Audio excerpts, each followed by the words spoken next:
கலியுகத்துல கந்தசஷ்டி கவசத்தை ஒரு நாளைக்கு 36 முறை படிக்கிறதுக்கு நேரம் இருக்காதுன்னு தான் அதுலயே சூட்சுமமாக ரகசியமாக ஒரு விஷயம் சொல்லப்பட்டிருக்கு. முருகனுடைய அருளால் நான் தெரிஞ்சுக்கிட்டேன். அதை நான் உங்களுக்கு சொல்றேன். ரவண பவச ரரரரரரரா ரிவண பவச ரிரிரிரிரிரி இதுக்கெல்லாம் என்ன அர்த்தம் நான் தேடி தேடி தேடி முருகன் அருளால் தெரிஞ்சுக்கிட்டேன். சரவண பவ முருகனுக்கான மந்திரம். இதை 6 முறை சொல்லணும்.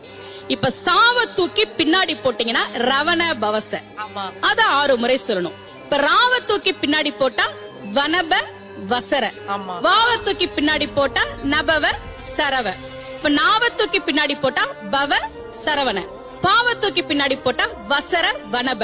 ஒன்னொன்னையும் 6 முறை சொன்னா 6 × 6 36 வரும். இப்படி சொன்னால் 5 நிமிஷத்துல சொல்லிடலாம். கந்த சஷ்டி கவசத்தை 36 முறை சொன்ன பலன் கிடைக்கும்.